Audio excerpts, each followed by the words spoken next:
Friends. And I am the chairperson-elect of Community of Hope and co-founder of Circle of Friends. And I teach community health nursing at Kennesaw State. I'm also Hayden's mom, which is really what brought me here. Stephen Taylor is our executive director, and he has been with us since the town hall that we had a little bit more than a year ago. So really to think the progress we have made in the last year, it's been really awesome. This is my daughter Victoria, and she is helping us today and is going to be a big help here. And Kelly Melton, where is Kelly? Kelly, she's our behind the scenes person.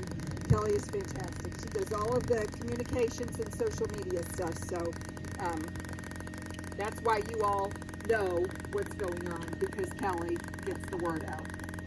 And then David LeBaron, where's David? David back there, he was helping park, instruct people to park. He's been a leader in our group and really an awesome young man. And Anna Sherrill, oh, well, I'll get to you next. Where's Anna?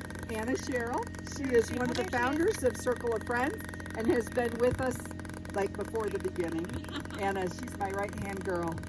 And then we have Brian over here. Brian, wave.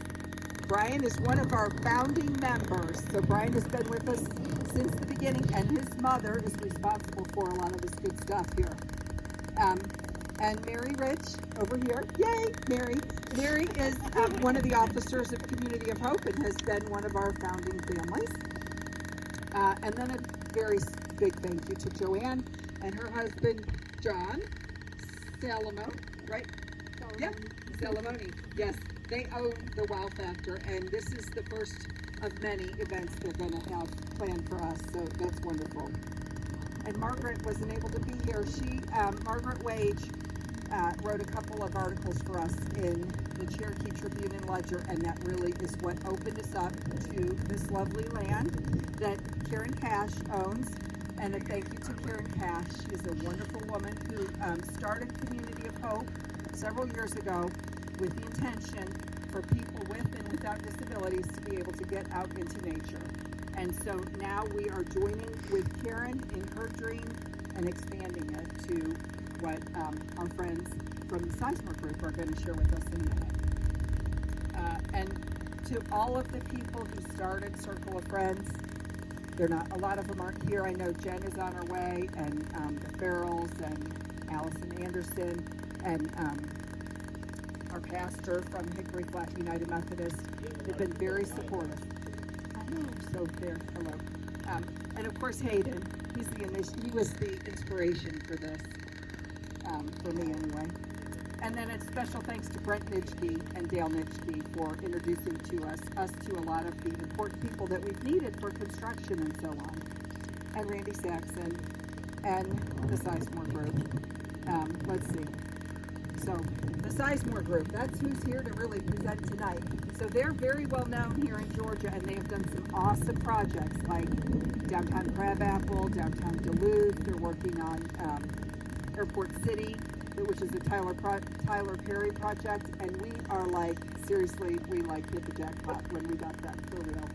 We are so fortunate to have them. And you'll see when you see the renderings, they are very exciting. So we have Bill D. St. Abid, who is the CEO and town planner and architect for Sizemore. And then we have Angel Kaufman. She is the principal and interior designer, and she has helped us to bring our logo and branding, and Maddie, along with Maddie Harris, who is also a designer. The two of them have helped tremendously with the boards and the design and all of that, so we're really, really grateful for them. So, Stephen, if you would take a moment to say a blessing for the community, and then we'll turn it over to the Sizemore Group. How's everybody doing tonight? Thank you so much. We never realized we had so many raving fans just willing to come out in the nasty weather and be a part of this awesome night. So we're so grateful to be a part of this. You know, several years ago, the Cash family had a vision to do something very special with this property. they have a number of individuals with disabilities in their family, but they never knew exactly what that vision was going to look like. They had something in mind. They had this plan. They were like, we don't know what we're going to do. Sadly, Mr. Cash passed away tragically and unexpectedly, and Miss Cash kind of went in hiding, if you will, and retreated, did not push forward her vision. Well, in 2019, a wonderful newspaper article was written about our vision at the town hall meeting, and Bill Campbell, who's the caretaker of this property, saw that article. That planted a seed, that seed of hope, the hope that we all will one day have a community where we're all accepted, regardless of what we look like, our abilities, we're accepted regardless. And that, to me, is a small taste of what heaven looks like. And I think in this day and age, we need to know what heaven looks like. We live in a very tough culture right now. And this place right here is safe. We feel the presence of God. Most important, we have this feeling of hope that we're going to overcome this crappy weather. So we're here. So if we think about what's going to happen, and you think it's daunting, that it's impossible, it's insurmountable, I totally disagree. It is possible. December 2022, the first resident will be moving in on this property. I guarantee it. Guarantee it. So with that being said, I want to bless this land, bless this property at a place where hope is always present, always here. You can come here anytime you want to, and you just feel that refreshing, overjoyed feeling of hope. So I ask that the Lord be in this space. I ask that the Holy Spirit be among all of us. And I ask that the blessings that will just pour out from heaven will surround this land, be planted in this land, and grow in abundance of fruit and possibilities of what we can have here. So Lord, we ask for that hope to happen. We ask that the seed that you put the Cash family started, and we all are coming together to help that seed to sprout. We can't do it alone. We certainly can't do it ourselves. So Lord, we ask that you come with us and be with us. And we ask for this land to be blessed today, forever, and always. For anybody and everybody with any ability is welcome here. This is a taste of your home, where we all will wind up being one day. In Jesus' name we pray. Amen. Amen. Now I'm going to turn it over to Phil.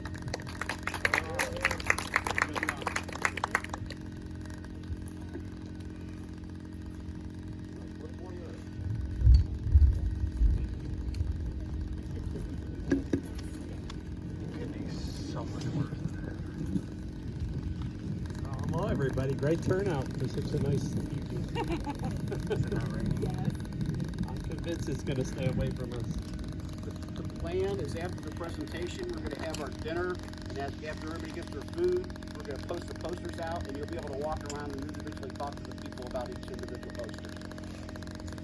Okay, so this plan actually is a result of a lot of people here. Everybody that was introduced, but everybody in the audience that participated in a survey or participated in our workshop. So this is a reflection of what you taught us about the kind of community you were looking for. And we're proud of it. We want to present it to you, but we also want to hear any final comments you would have on the plan. But all these concepts came from your input, essentially. So where we're standing right now is about where it says phase 2 in this plan. So the first phase is going to be back where you drove in. That's still going to be like the main entrance into it. And what we've come up with, I'll just walk you through the plan, is kind of a mini main street that's about it's about 100 feet, 200 feet long. So it's just a short main street that creates the kind of the entrance to it, but it also creates where you would put the coffee shop in the community building. But what's kind of interesting about the plan, from there it grows this way. It's a series of parks, actually. You know, and I'll go through each park creates kind of a district. But those parks are all green spaces that connect to each other, and all the homes go around those parks with the back sides of the home. This is something Glenn talked about, is where all the living space is, and it faces a green space. So you create that sense of community right away, because you're all looking onto the same green. But it's also kind of a safe place. You're not, you know, there's not a lot of, there's no cars in that area. It's pedestrian. And then it goes back and it ties back into this whole beautiful 230 acres we walked. Got all my steps in that day, plus some. And beautiful stream down there. So if you ever come back, if you haven't walked the property, it's a beautiful property to walk, which is very therapeutic actually to walk through the park for anybody. But I'm going to take you through each of the districts. We kind of identified 3 areas. There's the Main Street area, there's the community garden area, and then there's the dog park area. Then there's this kind of a sliver that connects the back, called the alley or the trail homes. And we have a variety, and there's 33 homes, 80 beds in the first phase. And there's quite a variety of ways to live. I mean, some could be whole families, some could be individual studios. So we combined all that into one community. So there's a lot of character just because of the differences. So in the Main Street area, what you'll see is some kind of a community building to the left when you come in. And we're thinking that part of the branding that our team did, it'd be nice to have a mural that kind of reflected, you know, the nature of the community at the front of it. And then there was a lot of interest in doing a coffee shop, and so we have a coffee shop that's attached to the side of that building. And then we have a small chapel that you can build at some point out in the woods, and it'd actually be a nice place to have weddings and stuff. So a small timber chapel. In the style, you begin to see the style of the architecture here. And part of this came from everybody's input, the Cash's input. But it's we came up with this kind of rural modern craftsman. I don't know if anybody has said that term before, but that's kind of what we're going for.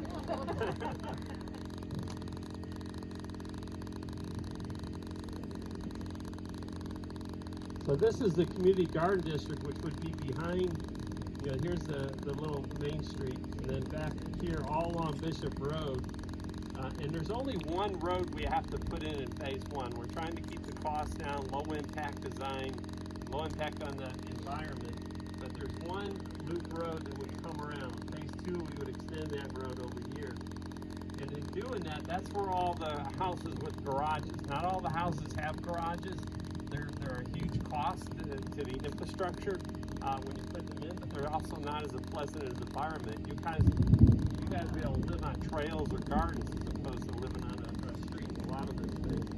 So that road comes around, and those are the homes with the garages. There's also the homes where families can live.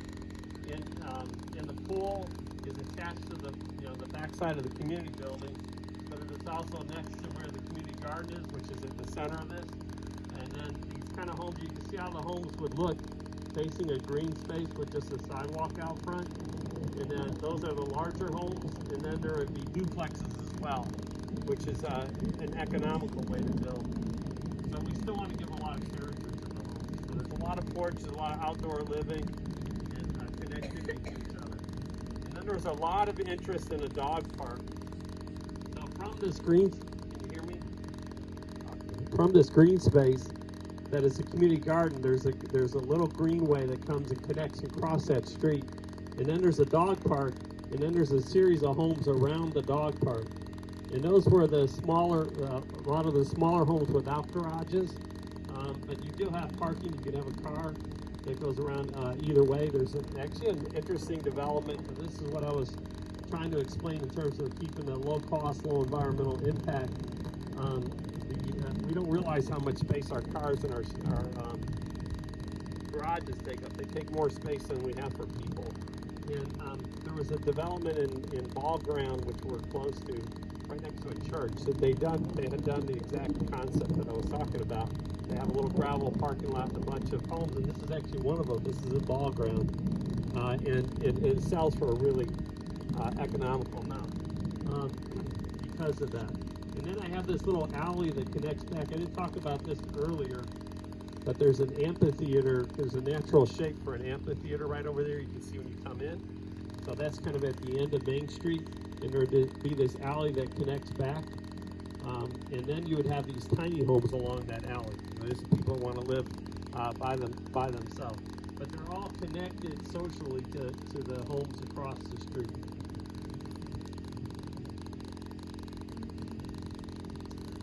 And then our interior design team offers branding, does a lot of good branding work.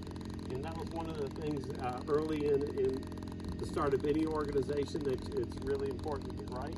And so I'm going to let them present what they came up with. There was a lot of back and forth, and they really came up with something really cool. So go ahead.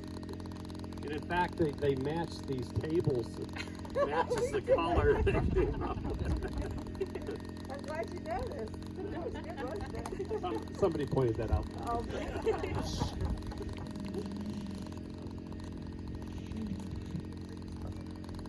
Alright, so we really wanted to look at how can we begin to more see the diagram like.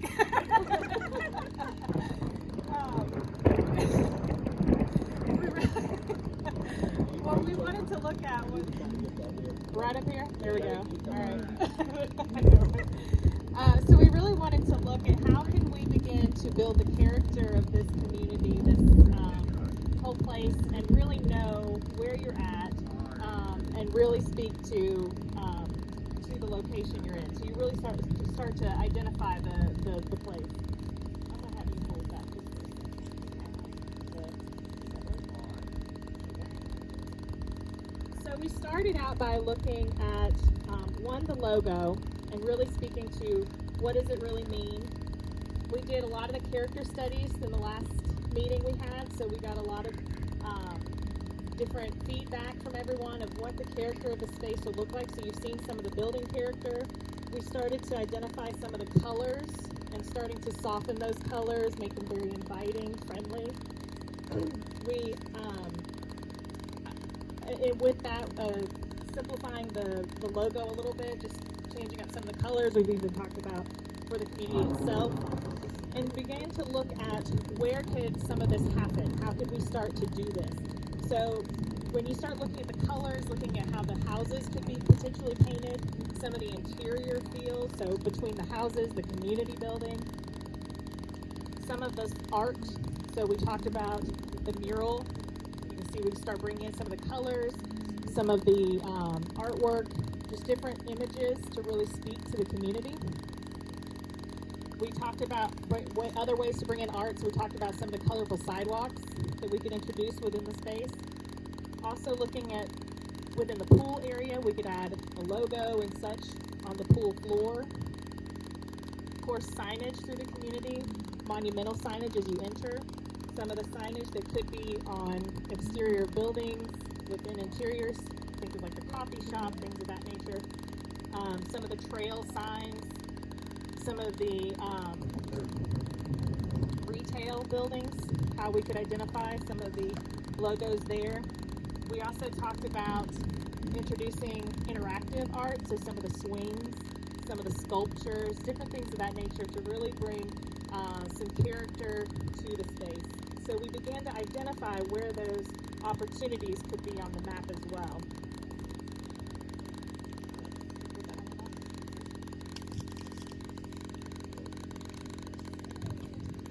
So again, as Bill had walked you through before, we could do the mural in the community building, the pool area, different sidewalks throughout as you're going through. So really started to try to identify how we could really bring some character to the space.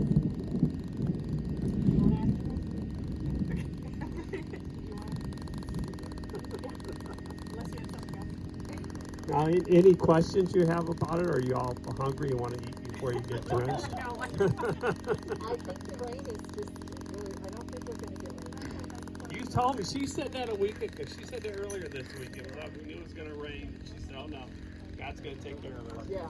That's gonna be- Yes. Say, so the first phase is 33 homes, 80 Yes. beds. How about the second phase? It hasn't fully developed yet, so we don't know. We don't Okay. know. But there is, what I did talk about in the second phase, which could happen as soon as the funding and everything comes together. We have you know how we have a community garden and a dog park? Mhm. On the next phase, we have a little horse farm that the houses go around for hippotherapy. Okay. And that could start whenever, whenever the funding and everything comes together for the hippotherapy. You don't need to have the whole phase going. Right. But I think some of the needs that need to be met could happen in the first phase in certain homes, right? Yes. So we can mix some of what because it goes more intensity of needs as you go into the next phase, Right. which takes a lot more planning. But they've accommodated the way we've designed these homes that some of the first phase homes will work for people that would also fit well into the second phase. Is that correct? Yeah, so with mild and moderate needs in phase one. And we're working on the support piece, so we don't have that put together yet, but we are working on it. So by the time the houses are built, then we'll have support in place too. But for our folks who need mild support, it's gonna be a natural thing, because we're gonna have the mixture of older adults, young adults with intellectual and developmental disabilities, and typical peers, and we're just gonna call them all friends. So we won't really differentiate like that, because we all have different abilities. But say that because that's the term, the appropriate term, but yeah. So phase one will be the building phase one. And it will include supports for mild and moderate. Okay. So more intense supports would come after phase 2 or 3. Okay. Are you gonna talk about the definition of mild, moderate versus intense? Yeah, not tonight. Right, We'll get into let us that at some time, and we're putting together a frequently asked questions, because we get a lot of that. We talked a lot about those different things. So, but tonight we were just kind of presenting Right. the overall master plan, and we'll have some opportunity when you get around the board to talk in a little more detail about some things as well. So come Thank see, you. Bill and I are gonna be at a board together.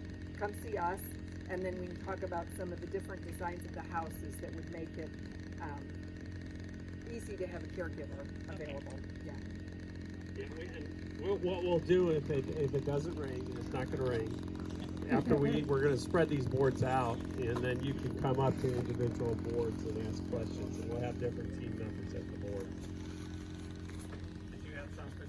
I'm just concerned about the ecological impact of all this, and what measures are you taking to provide for rain runoff, any electrical resources other than in-ground electricity, solar panels, anything along those lines? I mean, those are all really good ideas. We definitely, from an ecological standpoint in terms of stormwater, because we're not building so many streets, we already have a much better impact. It's a low impact.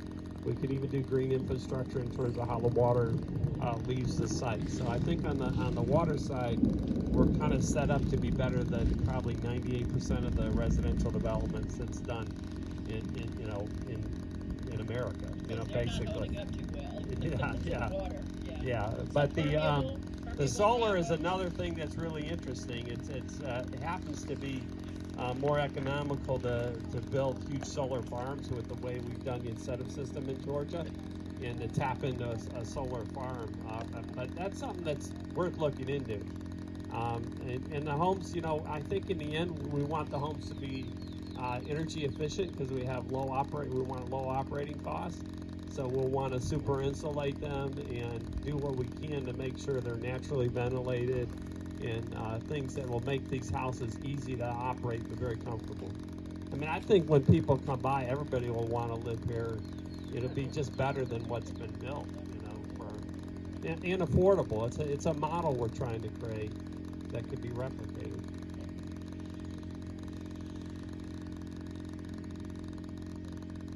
I could smell the food. I think the way we would like to start it is we're going to kind of go maybe by age first, who can come and up and eat. So if you're eligible to receive Medicare, then you guys could go first.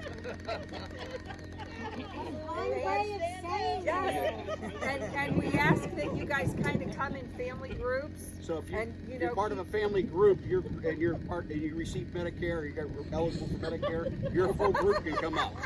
We were going to call you the greatest generation. There you go. And then we figured everybody would claim that generation, so we had to define it a little easier. So we're going to start at this end.